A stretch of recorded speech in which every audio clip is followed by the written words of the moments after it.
Graça e paz, meus irmãos. Misericórdia. Cadê o povo? Mais um domingo, né? Mais um EBD, para a glória do Senhor. E eu queria que os irmãos abrissem as suas Bíblias em Efésios, capítulo 4. Efésios, capítulo 4.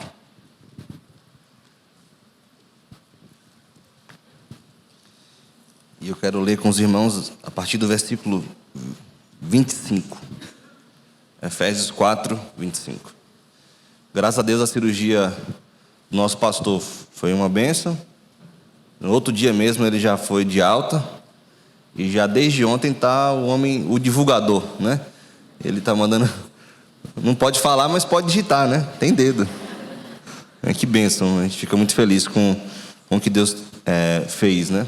E tem feito ainda na vida dele. Vamos ler? Efésios capítulo 4, versículo 25 até o final do capítulo. Diz o seguinte o texto: Por isso, deixando a mentira, fale cada um a verdade com o seu próximo, porque somos membros uns dos outros.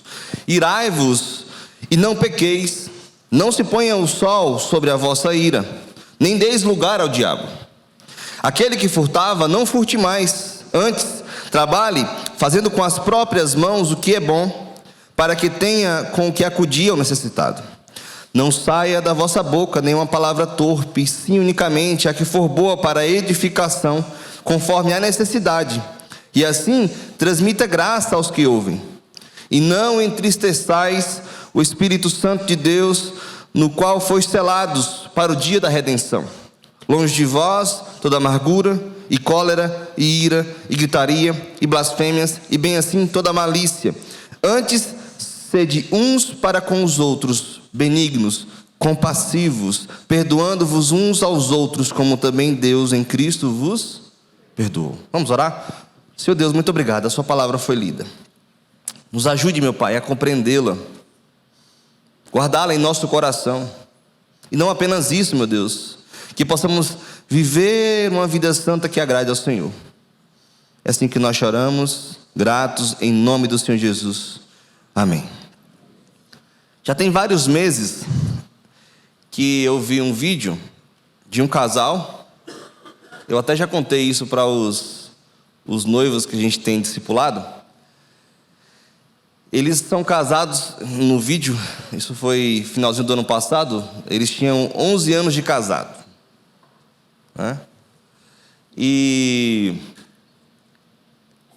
o marido, uma vez, na época do namoro ainda, chama a sua namorada, na época, para tomar um caldo de cana. E ela, sem pestanejar, fala assim: eu quero, vamos.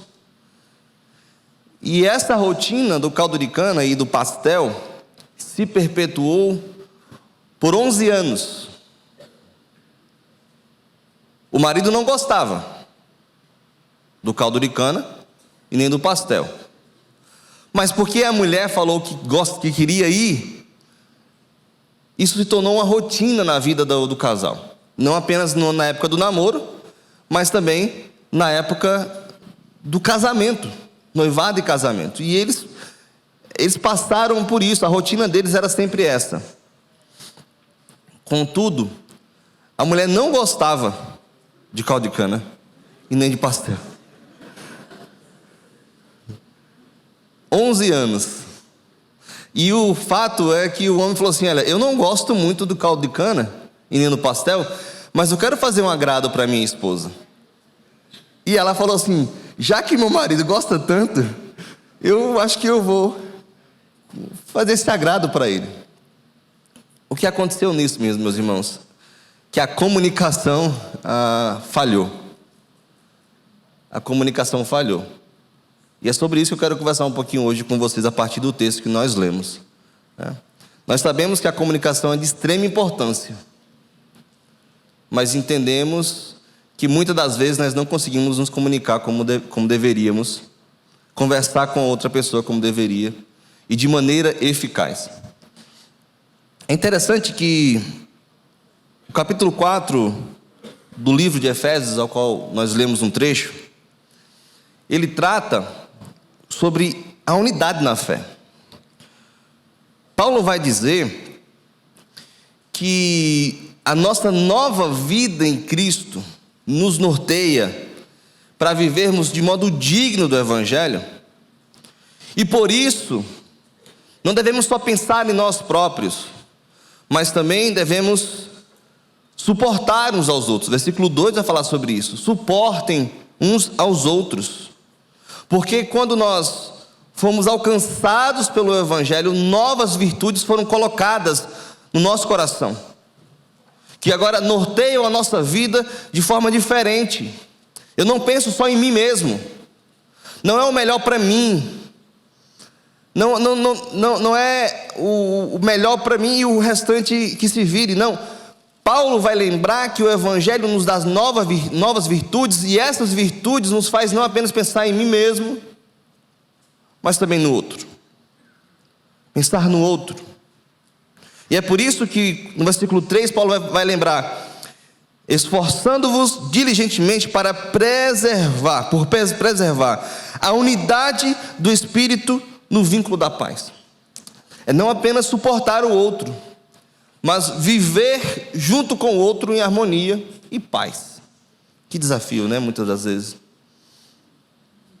Mas a nós foram dados virtudes, instrumentos divinos para viver em novidade de vida.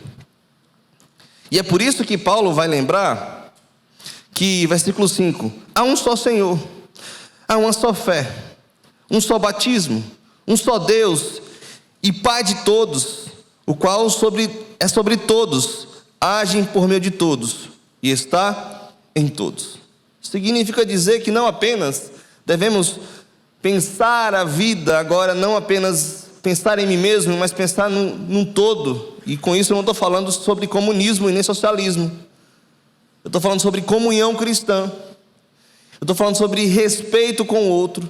Eu estou falando que devemos andar unidos uns para com os outros, para que ao fazermos isso, sejamos fortalecidos dia a dia nessa caminhada rumo à pátria celestial.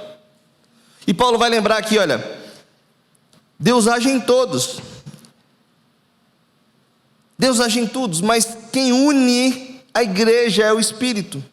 É o Espírito Santo de Deus. O pastor Erival disse uma frase uma vez que me chamou a atenção. Ele falou assim: a igreja tinha tudo para dar errado, mas quem liga as pessoas na igreja é o Espírito Santo. Ela é essa liga espiritual que nos faz caminhar juntos. E é por isso que nós caminhamos juntos, porque nós somos habitação do Espírito Santo, e Ele nos une uns com os outros. E é por isso que quando nós fomos unidos uns com os outros, nós agora somos instrumentos de Deus no seu trabalho, mas também instrumentos na vida do outro. E é isso que está nos versículos de 7 a 16.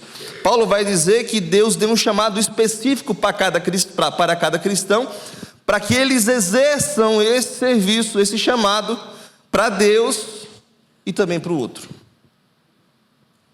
Para Deus e para o outro.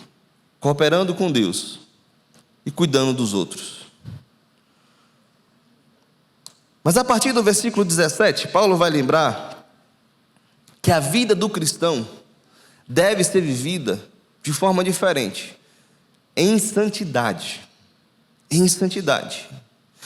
E nos versos 22 a 24, Paulo vai lembrar algo de extrema importância para a nossa vida também. Assim como para a vida dos irmãos de Éfeso fazia sentido e era importante, para nós também é importante. Paulo vai destacar 3 verbos nos versículos 22 a 24 que nos ensina a mudar biblicamente, a nos esmerar em ser mais santo diante de Deus, ao nosso coração ser moldado por Deus para ter uma vida de retidão. Olha o que ele vai dizer no versículo 22.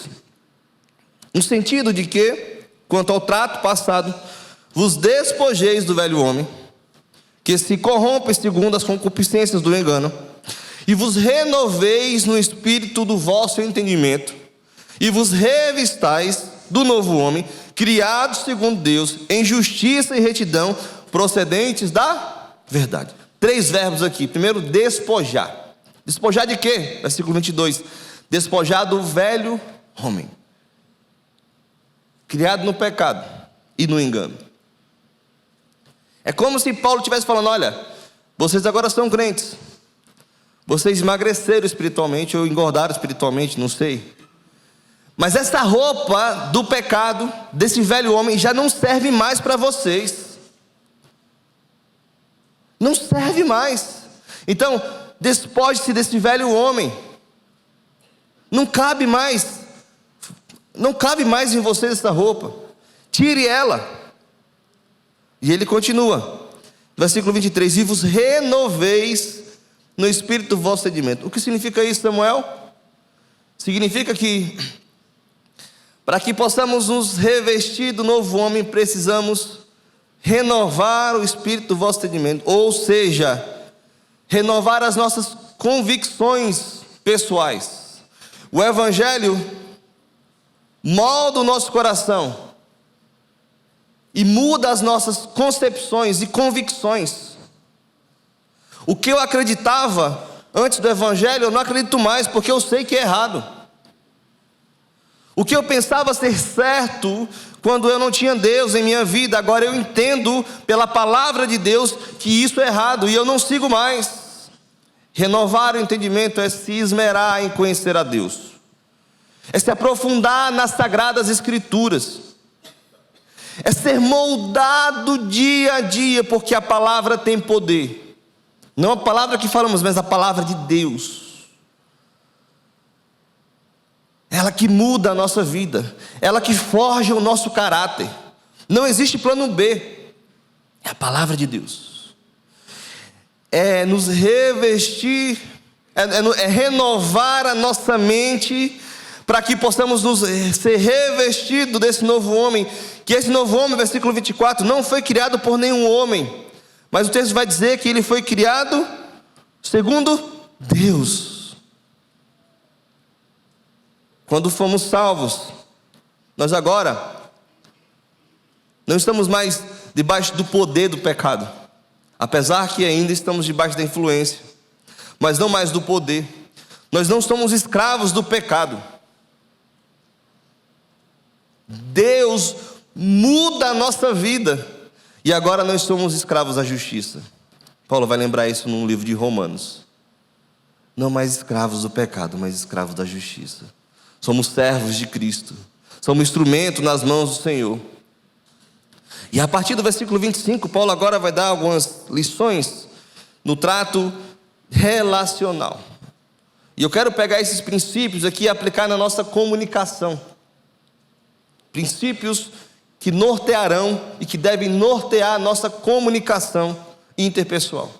Não apenas dentro do casamento, não apenas com os filhos, mas também no trabalho, com os amigos, em qualquer lugar que estivermos. Paulo aqui nos dá 4 princípios espirituais para nos comunicarmos de forma eficaz e que glorifique a Deus. O primeiro princípio está no versículo 25 aí. O texto vai dizer: por isso, deixando a mentira, fale cada um a verdade com o seu próximo, porque somos membros uns dos outros. Se voltarmos para o versículo 15, vamos ver uma coisa interessante. Mas, seguindo a verdade em amor, cresçamos em tudo naquele que é a cabeça, Cristo.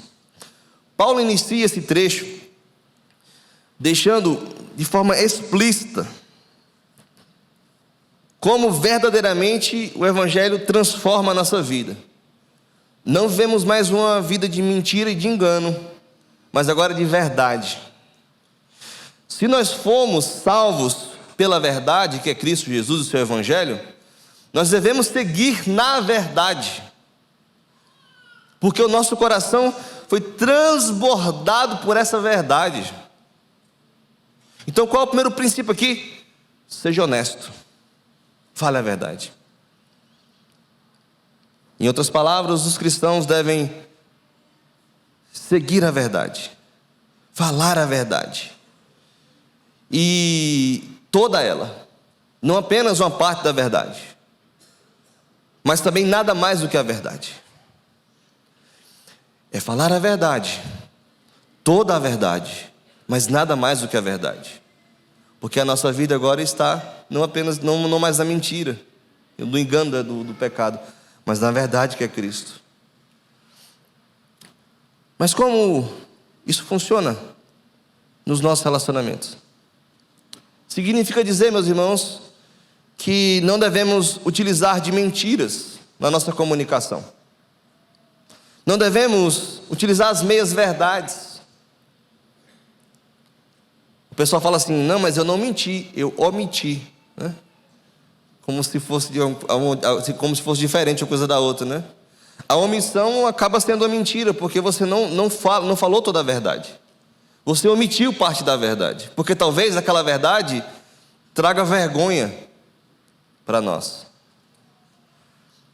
Mas também não devemos utilizar de engano claro, de exageros, de insinuações, de indiretas,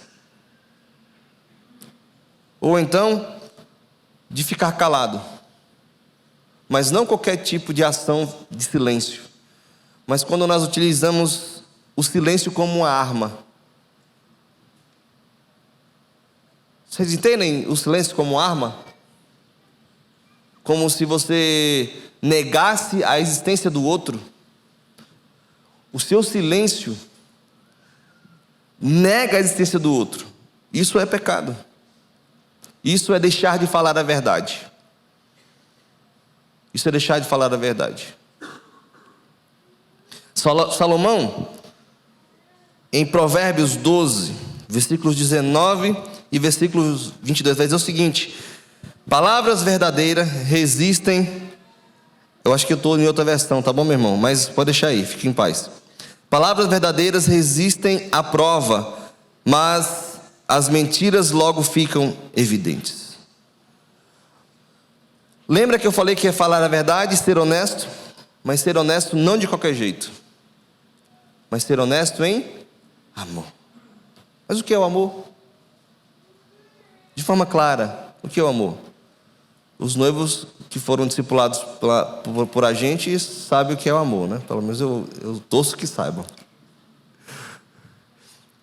Amor é a disposição ativa de doar-se pelo outro e batalhar pelo bem do outro sem nenhum motivo oculto em troca. Eu não faço o bem para o outro esperando que ele me retorne o bem.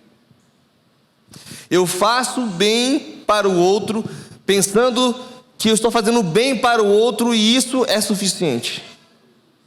Difícil, né? Porque, irmãos, às vezes até a nossa bondade é egoísta. Porque nós fazemos o bem porque nós nos sentimos bem. Não, eu faço o bem porque isso me faz um bem tão grande. Se fosse na Paraíba, um bem danado. Isso me faz um bem tão grande, fazer o bem. Mas se nós, quando fizéssemos o bem, sofrêssemos algum tipo de dano, será que nós continuaríamos fazendo o bem? Esse é o que da questão. Esse é o ponto crucial. É sobre isso que devemos pensar.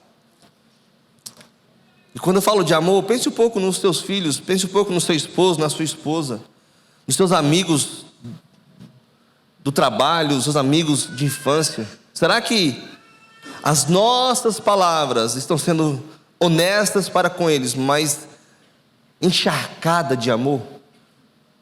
Untadas de amor?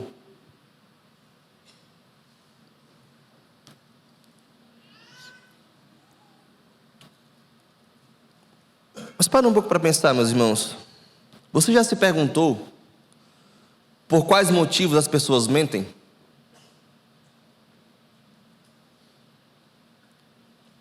Por que normalmente e por quais motivos elas mentem? Eu elenquei algumas aqui, tá bom? Primeiro motivo que eu pensei aqui, que as pessoas mentem por medo de serem abandonadas pelo grupo que faz parte. Eu estou naquele grupo. Então eu vou fazer qualquer coisa para não ser abandonado por aquelas pessoas, inclusive mentir. Acontece, essa pressão social acontece mais nos adolescentes, nas crianças, adolescentes, jovens, né? O medo de ser rejeitado. Então, porque eu tenho medo de ser rejeitado, eu faço qualquer coisa para continuar naquele grupo. Primeiro motivo que eu pensei. Segundo motivo que eu pensei é que às vezes as pessoas mentem por vergonha da realidade em que vivem. Não, eu não vou dizer que eu moro em tal lugar. Não, eu não vou dizer que eu nunca comi aquilo porque eu não tinha condições financeiras para falar que eu comi. Por vergonha da sua própria realidade. Terceiro motivo que eu elenquei aqui. As pessoas mentem também por causa do orgulho, porque não querem ficar por baixo de ninguém. Eu viajei hoje, essa semana passada para Paris, eu fui lá, depois eu fui para a Itália comer pizza italiana, porque a pizza do Brasil não presta, é só a pizza italiana que presta. Aí outra pessoa assim, mas você não sabe para onde eu fui? Eu fui para a Via Láctea. Eu não quero ficar por baixo. Não quer, por causa do orgulho. Mas por que as pessoas mentem? Às vezes as pessoas mentem para serem beneficiadas por determinada pessoa. Porque eu quero algum benefício de alguém, eu vou mentir.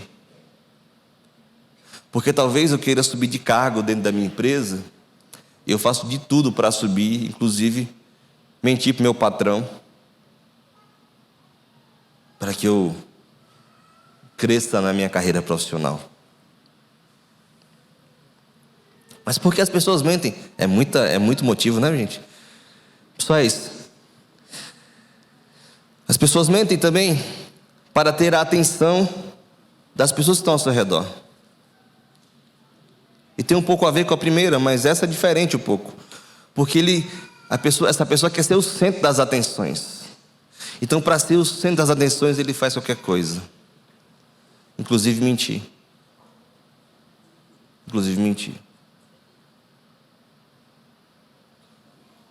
Então, vamos refletir um pouco. Não estou dizendo que vocês mentem. Estou dizendo que na nossa comunicação, como é que nós podemos ser o mais sinceros possíveis, mas o mais amorosos possíveis. E pense agora um pouco no momento de conflito, não apenas no casamento. Eu sei que aqui ninguém briga no casamento, todo mundo aqui. Mas pense um pouco nas relações interpessoais. Será que nós brigamos ou nós vamos ao encontro do outro? Porque tem um ponto aqui. Devemos ser honestos. Mas e quando nós não temos a informação correta? Porque às vezes nós só fazemos a leitura da situação sem ouvir a parte. Existem 3 tipos de qualidade de informação quando nós falamos sobre comunicação e quando nós falamos sobre ser sinceros um com o outro. Primeira informação que nós temos com respeito a conflitos é que às vezes nós queremos ou achamos a informação ou escutamos a informação de uma pessoa que viu a situação ou de uma pessoa que conversou com alguém que viu a situação. Devemos ter a informação correta. Como diz um casal que trabalha na área da família, eles falaram o seguinte: problemas não podem ser resolvidos se não forem expressos. E talvez você se encaixe em uma dessas 3 pessoas que eu elenquei aqui. Primeira pessoa, ela, por medo de conflitos, evita conversar sobre assuntos difíceis. e acaba se anulando para que haja paz em seus relacionamentos. Não. Eu não gosto de briga. Deus sabe. Então, se a pessoa disser A, eu digo A, é A mesmo. E aquela B, opa, é B mesmo. E aquela C, é C mesmo, estou assim. Uma coisa que eu não quero é conflito. Só que ela não está vivendo o princípio da verdade. Porque ela está se anulando. Segundo tipo de pessoa é aquela pessoa que ela sabe falar a verdade. Que ela entende que tem que falar a verdade e fala a verdade. O problema é que é a forma que ela fala essa verdade. Então ela ataca a pessoa. Ela discute. Ela briga. Ela quer que as suas necessidades sejam sanadas, supridas. Mas ela não vive o princípio da verdade em amor. A verdade tem que ser dita em amor, e não como arma para atacar as pessoas. Eu tenho que dizer a verdade, mas não atacando. A gente vai ver isso mais na frente, o outro princípio. Qual é a terceira tipo de pessoa? É a pessoa ideal, que é essa que devemos almejar ser. É aquela pessoa que consegue aplicar o princípio da verdade, mas essa verdade em amor. Eu vivo a verdade, eu falo a verdade, eu expresso a verdade, mas em nenhum momento eu ataco a pessoa para que essa verdade seja dita, seja externada. Por isso, deixando a mentira, fale cada um a verdade com o seu próximo. Segundo princípio, está nos versículos 26 e 27. Olha o que o texto vai dizer. Irai-vos e não pequeis. Não se põe o sol sobre a vossa ira, nem deis lugar ao diabo. Que princípio é esse? Buscar a informação correta. Primeiro princípio, ser honesto em amor. Primeiro princípio. Segundo princípio, buscar a informação correta. Esses versículos aqui vão nos ensinar que nem sempre a ira é pecaminosa. Nossa, meu, sério? Nem sempre a ira é pecaminosa. Porém, não existe uma mentira que não seja pecaminosa. A mentira é sempre pecaminosa. Mas quando é que nós nos iramos e não pecamos? Já pararam para pensar sobre isso? Como a gente ira e não peca? Nunca pararam, né? E até um tempo desse também nunca tinha parado para pensar sobre isso. Vou explicar para vocês. Quando nós lemos o Evangelho de João, nós vamos ver o relato de Jesus, que ele purificou o templo. O que ele fez? De forma amorosa, ele chamou os discípulos, cada um pegou uma banquinha um do lado do outro, levou essas banquinhas para fora do templo. Foi isso que ele fez? Não foi, né? Ele derrubou, foi tudo. Ele expulsou aquele povo todo de lá. Aqui é minha casa de oração. Ele se irou, mas não pecou. Então, que tipo de ira é essa? A ira santa, ela é gasta. Ela é santa quando nós gastamos energia por causa do dano a outra pessoa. Porque o que estava acontecendo ali com Jesus? A parte em que começaram a fazer comércio, não era para ser feito comércio ali, porque o comércio tinha que ser fora do templo. E a área específica em que eles colocaram aquelas bancas era uma área para os gentios adorarem a Deus. Então eles estavam sendo impedidos de adorarem a Deus, porque aquela era a área de adoração a Deus. E por isso que Jesus tirou também. Então, quando é que nós nos iramos de forma santa? Quando nós gastamos energia por causa do dano a outra pessoa e eu vou atrás para resolver esse problema. Eu vou ajudá-la na resolução do problema. Quando é que ela é pecaminosa? Quando nós atacamos, usamos da ira para atacar os outros. Para atacar os outros. Então ele fala: irai-vos e não pequeis. Mas também ele fala: não se ponha o sol sobre a vossa ira. Significa dizer que precisamos resolver o problema existente o quanto antes. Talvez não no mesmo dia, mas o mais rápido possível. Mas como nós resolvemos problemas? Quando temos a informação correta. Quando temos a informação legítima, verdadeira.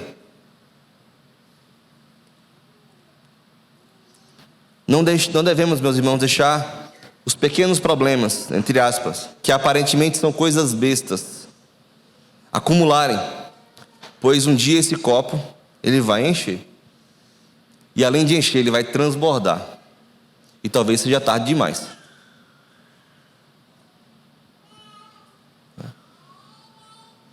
Não são as pedras grandes que normalmente nós tropeçamos. Nós tropeçamos nas pedras pequenas. Agora imagina se nós ficarmos rodeados de pedras pequenas. O próximo passo será uma queda. Então o texto vai dizer: não se ponha o sol sobre a vossa ira. Ou seja, resolva o problema o quanto antes.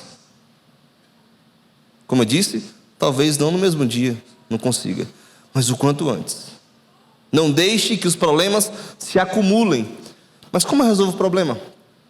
Com a informação correta. E aí, minha mente louca aqui pensando um pouco, e eu pensei em 3 tipos de informações. 3 tipos de informações que nós conseguimos obter.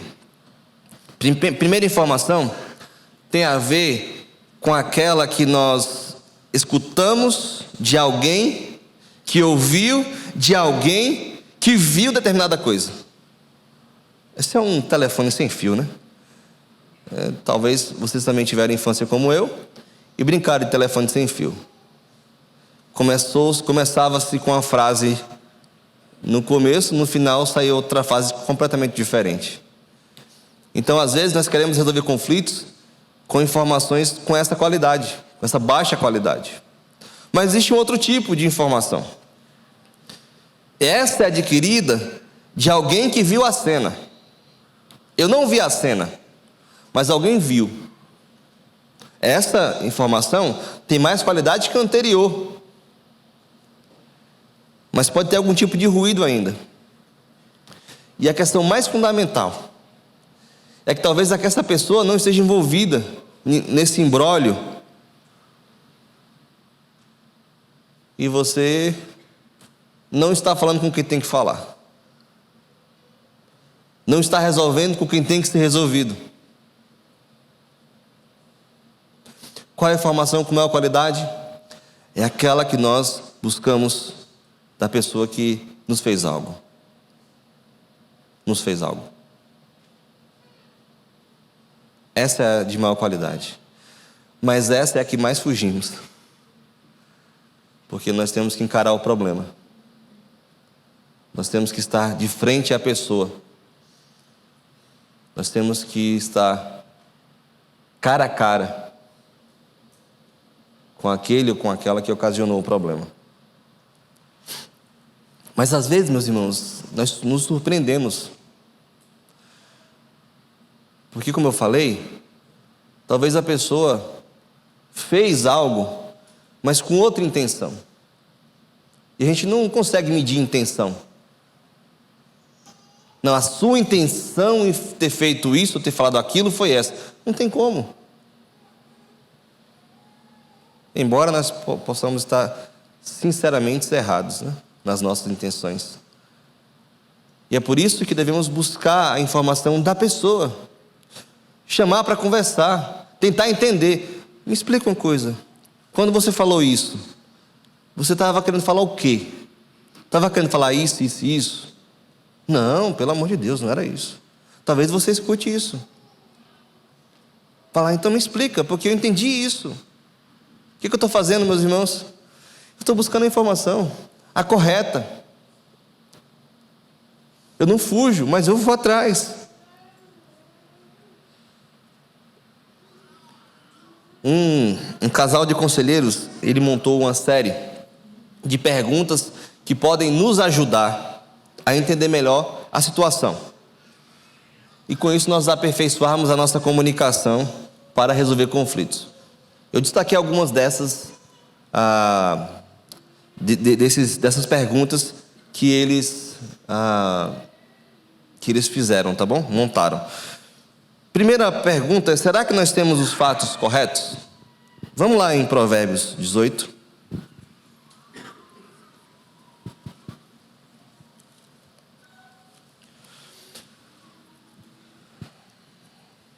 Provérbios, capítulo 18, versículo 13.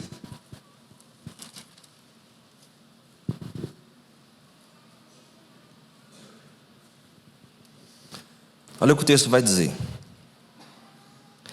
Responder antes de ouvir é estultícia e vergonha. Em outras palavras, aquele que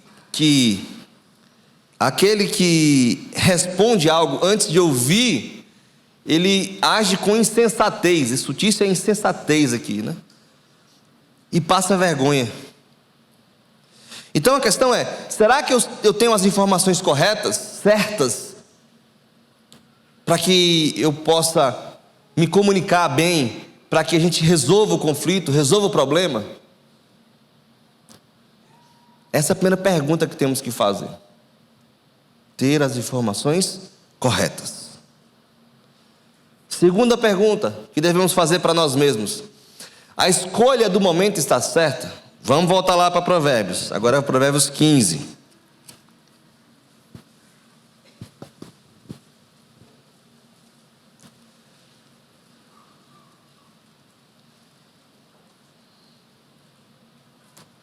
Olha o que o texto vai dizer. Provérbios 15, 23. O homem se alegra em dar resposta adequada, e a palavra a seu tempo, quão boa é. Talvez a gente esteja com toda a razão. A gente tem a informação correta. Era aquilo mesmo que eu estava pensando. O problema é que talvez a gente não esteja falando no momento certo.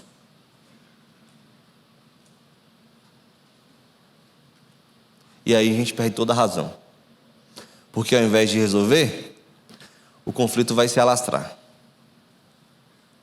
Terceira pergunta: a minha atitude está certa? O propósito para que eu vá resolver o conflito é tentar ajudar a outra pessoa, ou eu quero apenas mostrar que eu sempre estive certo? Eu falei para você, eu sempre estava certo. Você não me escuta. Tem uma frase que minha esposa gosta de falar comigo, né? Quem não escuta a esposa quebra a cara. Eu falo assim: tá bom, Espírito Santo.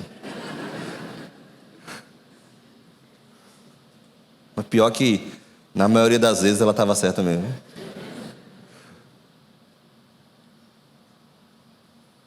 A minha atitude está certa? Ou eu só quero mostrar para o outro que eu sou mais inteligente que ele? Que eu sou mais sábio que ele? Que eu sou o homem da casa e o detentor da sabedoria divina? E aí?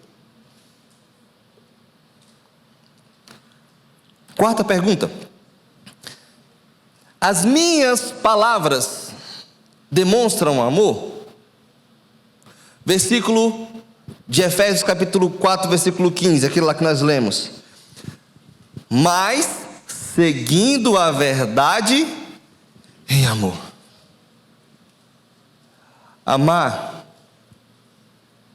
é o princípio norteador da vida do crente. Jesus vai lembrar e resumir toda a lei e os ensinos dos profetas em 2 mandamentos. Que mandamento é esse? Amar a Deus sobre todas as coisas e amar ao próximo. O princípio norteador do cristão é o amor. É amar a Deus. E porque eu amo a Deus, eu sigo em retidão. Eu obedeço aos seus preceitos, às suas orientações. Eu obedeço os seus princípios. Eu sigo dando fruto para o seu reino. Eu sou instrumento em suas mãos para que o evangelho seja anunciado. E se eu amo aos outros, a minha atitude é para que a outra pessoa seja beneficiada e seja edificada. Última pergunta. Tenho pedido a Deus por ajuda? Provérbios, capítulo 3. Vamos lá de novo.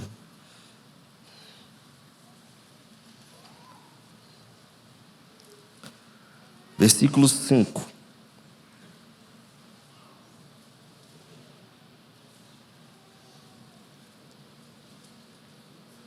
Olha o que o texto vai dizer. Confia no Senhor de todo o teu coração e não te estribes no teu próprio entendimento. Ou em outras palavras, não se apoie no seu próprio entendimento. Não faça do seu entendimento o norteador para que você tome as decisões, para que você se relacione com as pessoas, mas devemos confiar em Deus. É pedir a Deus ajuda. É confiar na boa mão dEle. É rogar a Ele sabedoria, porque Tiago vai falar que quem não tem, peça a Deus que Ele dá livremente. Se tem uma coisa que Deus quer dar para a gente, é sabedoria. Rogar a Deus, me ajuda. Me ajuda do meu lar. Me ajuda na minha família. Me ajude no meu trabalho. Me ajude no relacionamento com os meus amigos. Eu falo com os noivos isso. Você pode ser o melhor profissional da sua área. Se o seu casamento não vai bem, você não está cumprindo o propósito que Deus colocou na sua vida. Eu falo para eles também. Quando uma pessoa dentro do casamento erra, o casal erra. E o casal sofre. O casal sofre. Segundo princípio, eu busco a informação correta. Eu não fico nos meus achismos. Eu vou à pessoa e converso com ela e busco a informação. Entendi. Eu estava pensando outra coisa. Eu entendi que era outra coisa, mas ainda bem que você me esclareceu. Me perdoe então por eu ter pensado isso sobre você. Resolveu o conflito. Resolveu o problema. Terceiro princípio, está no versículo 29 e versículo 30. Olha o que o texto vai dizer. E não entristeçais o Espírito Santo de... Opa, é isso mesmo. E não entristeçais o Espírito Santo de Deus, no qual fostes selados para o dia da redenção. Versículo 29 e 30, desculpa gente. Não saia da vossa boca nenhuma palavra torpe, e sim unicamente a que for boa para a edificação, conforme a necessidade, e assim transmita graça aos que ouvem. E não entristeçais o Espírito Santo de Deus, no qual foste selado no dia da redenção. Se no princípio anterior eu tenho que buscar a informação correta e não dar lugar ao diabo, nesse princípio eu não posso atacar a pessoa, mas atacar o problema. O texto vai ser bem claro. Não saia da vossa boca nenhuma palavra torpe, mas sim unicamente a que for boa para o quê? Destruição? Edificação. Um grande erro que acontece entre as pessoas que impedem a resolução de conflitos é que elas, costumeiramente, atacam a pessoa e não o problema. Eles não fazem essa distinção entre a pessoa e a forma pontual que ela agiu. Você não presta. Você não sabe de nada. Como você é burro. Como você é burra.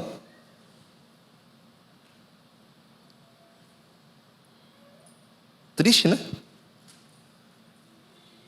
Você parece que não pensa nas coisas. Você só pensa em você.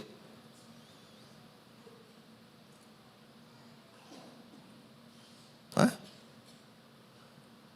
Triste ver pessoas que foram salvas pelo Evangelho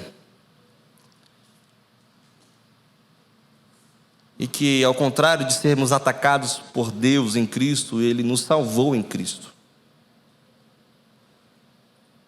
Além de nos salvar em Cristo, Ele nos deu uma nova vida, um novo propósito.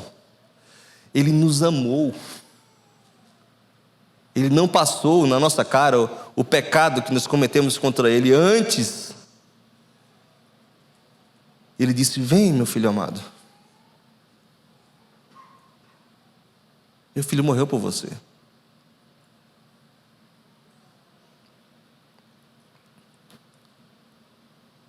Mas o texto aqui é claro.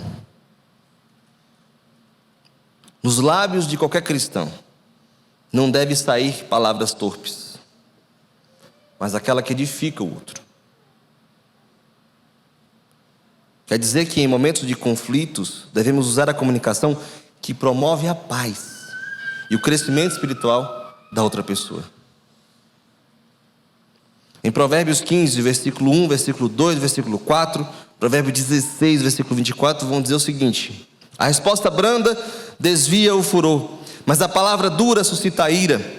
Versículo 2: a língua dos sábios adorna o conhecimento, mas a boca dos insensatos derrama a estutícia. A língua serena é árvore de vida, mas a perversa quebranta o espírito. As palavras agradáveis são como um favo de mel, são doces para a alma e trazem cura para os ossos.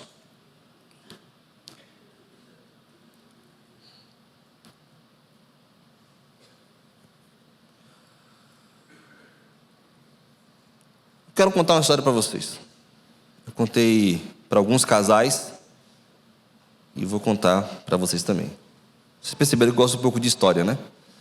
É que eu estou contando menos hoje, estou me segurando, porque a minha esposa falou assim: calma, não conta tanta história. Tá bom. Estou obedecendo, né? Estou escutando a instrução dela. A história é de um relato de um pai com um filho que era respondão. E esse pai, sem saber o que fazer, o que ele faz? Ele dá para esse filho uma tábua, vários pregos e um martelo. E ele fala para o filho: filho, toda vez que você responder de forma dura e atacar as pessoas, você vai fazer o seguinte: você vai pregar um prego nessa tábua. Ele falou: tá bom, pai. O que ele fez? Em 2 dias ele preencheu toda a tábua. E olha que era prego, viu? Aí ele: pai, consegui. Como se fosse o Mérias, né? Consegui. A ideia não era essa, mas tudo bem. A partir de agora, ele fala com o filho: toda vez que você conseguir segurar a língua para não atacar as pessoas, você vai tirar um prego desse. Ele: tá bom, pai. E aí deu-se semanas e semanas, e ele na luta de conseguir tirar esses pregos tudo. E aí ele conseguiu tirar todos os pregos. E ele chegou ao pai: pai, consegui. Terminei aqui, tirei todos os pregos. Aí ele: tudo bem. E ele chega para o filho e fala assim: meu filho, você está vendo essa tábua toda furadinha? com os pregos. Toda vez que nós atacamos as pessoas, nós deixamos marcas nela, machucados nela. Devemos nos comunicar para que possamos promover a paz e o crescimento do outro, não rebaixar o outro, não apontar para o outro que ele é inferior. Eu ataco o problema, não a pessoa. Não a pessoa.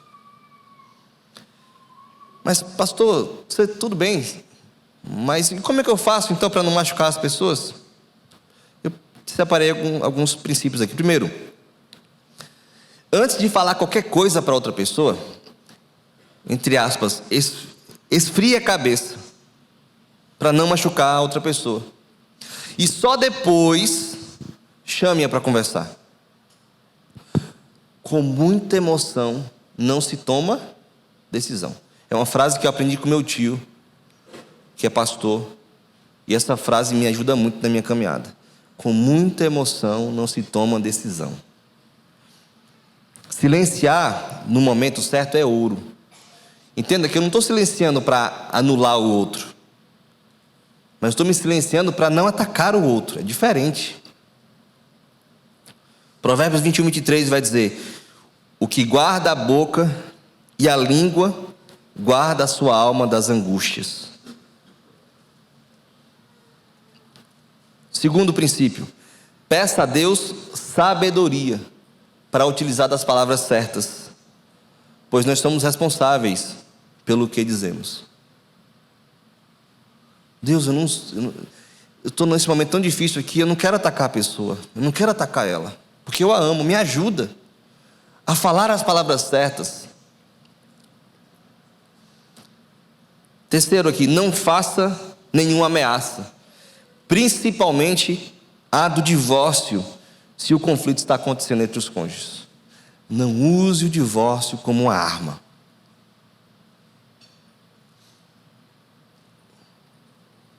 Porque talvez a pessoa vai acreditar e ela vai aceitar.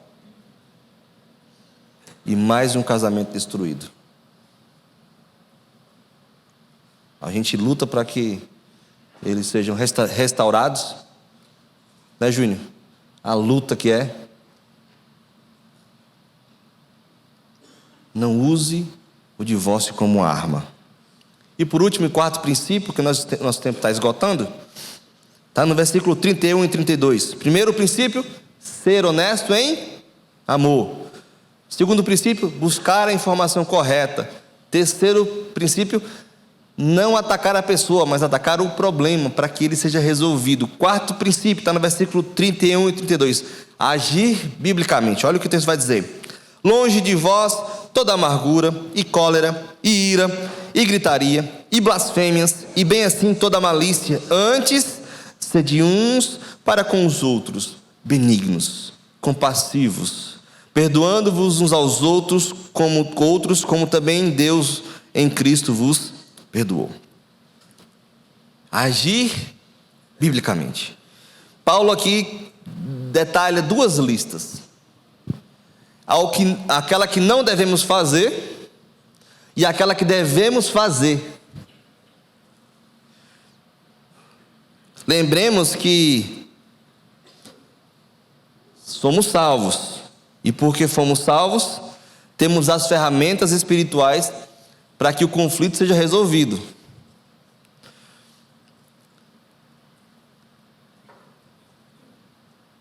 E essas virtudes têm que ser vividas, tem que estar impressa nas nossas atitudes, porque não é apenas falar que faz, é fazer, é agir biblicamente.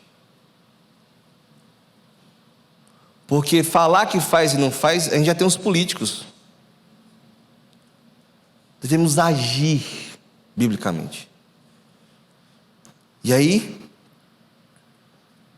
ele dá a primeira lista, a de não fazer. Primeiro ele fala sobre, versículo 31, sobre amargura.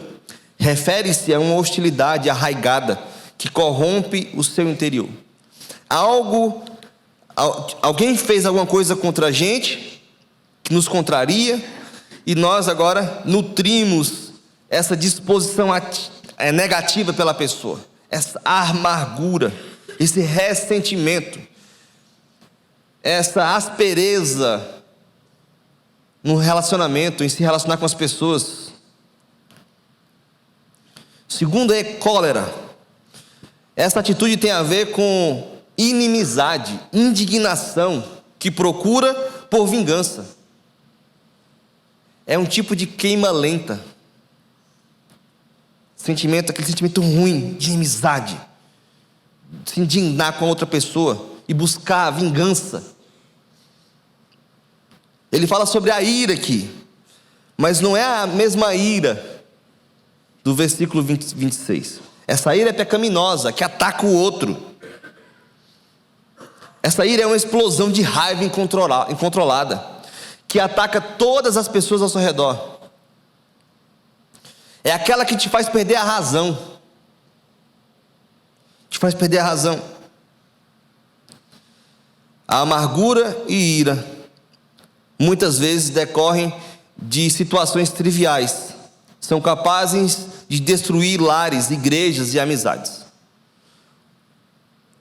A outra atitude que devemos abandonar ou não devemos nem seguir, gritaria, significa uma contenda pública, uma disputa, uma briga. A gritaria, no final das contas, é sinal da derrota do diálogo e a falta de argumento. Quando há gritaria, o diálogo perdeu. Quando há gritaria, eu não tenho mais argumento para seguir com o diálogo. Uma outra atitude que ele fala que não devemos seguir, a blasfêmia.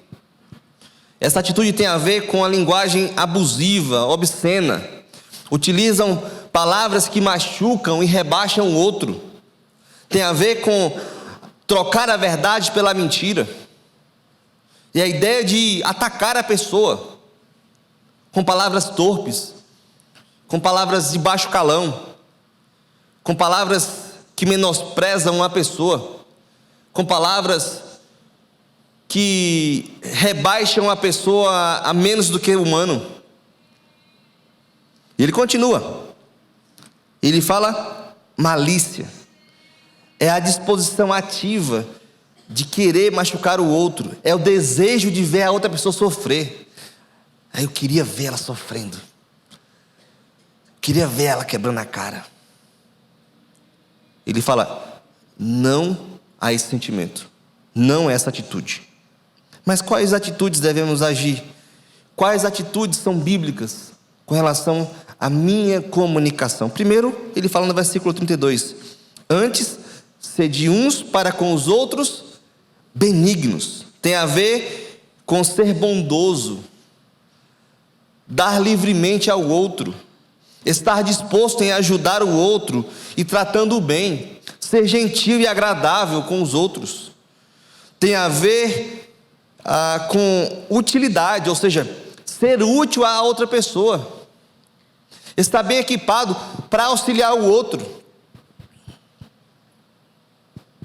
Mas ele fala também quais atitudes devemos agir na nossa comunicação. Sermos compassivos. Literalmente é uma pessoa de bom coração, que exerce misericórdia e tem simpatia positiva com as pessoas. Tem compaixão e empatia com os outros. Qual é a última atitude? Perdoador. Perdoando-vos uns aos outros. É um mandamento mútuo. Eu perdoo o outro e o outro me perdoa. E o apóstolo deixa claro que o padrão do perdão, o perdão tem um padrão. E esse padrão é Jesus. E a pergunta é, como é que ele nos perdoou? Ele nos perdoou mesmo ainda sendo inimigos dele. Romanos 5:8.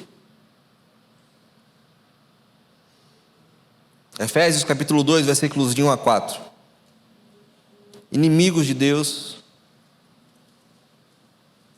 entregues às paixões, segue as orientações de Satanás, devassos, mortos espiritualmente, nos seus pecados de ação e de omissão.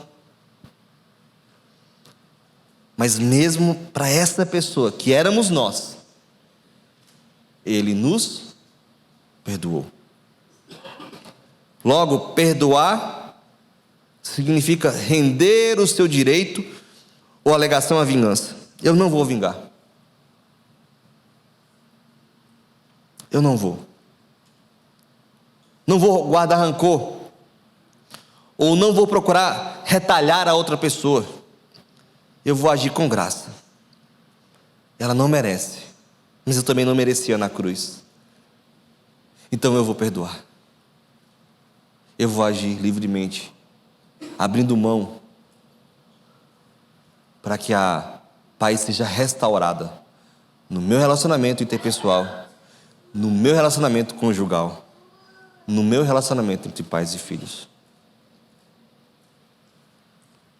A falta de uma comunicação eficaz afeta negativamente todos os nossos relacionamentos, pois gera transtornos desnecessários e traz consigo tristeza, amargura e uma rotina conflituosa. Quando nós aprendemos a importância da comunicação bíblica, ficaremos mais atentos com o bem-estar do outro e nós valorizaremos os nossos relacionamentos. Que Deus nos ajude, Deus nos conduza para que possamos nos comunicar melhor e biblicamente. Amém? Vamos orar? Vamos ficar de pé?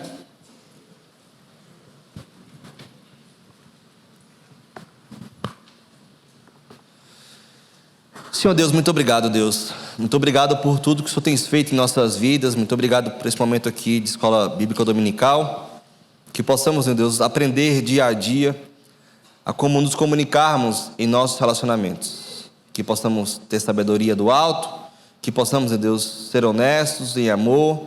Que possamos ter sempre as informações corretas para que possamos, de forma mais assertiva, resolver os conflitos. Que possamos, meu Pai, agir biblicamente, que possamos, meu Deus, ter consciência que não devemos atacar o outro, mas atacar o problema para que ele possa ser resolvido. Nos ajuda na nossa caminhada, precisamos do Senhor. É assim que nós choramos, gratos, em nome do Senhor Jesus. Amém. Pode sentar, meus irmãos. Tem aqui os... Tá ali.